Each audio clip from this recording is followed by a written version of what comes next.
Ito, panoorin nyo.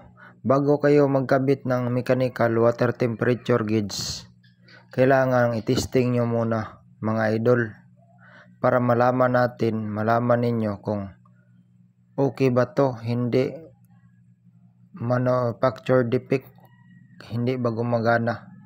Bago nyo ikabit sa makina, testingin nyo muna kung gagana ba ito para hindi doble ang trabaho.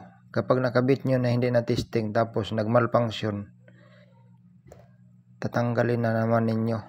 Mas maganda yung naninigurado. I-heater nyo muna, i-testing bago ninyo ikabit. Doon nyo malalaman kung gagalaw yung gauge nya sa water temperature. Yun na, kung okay, ikabit na ninyo. Pag hindi gumagana, wag na, dahil sira yun. At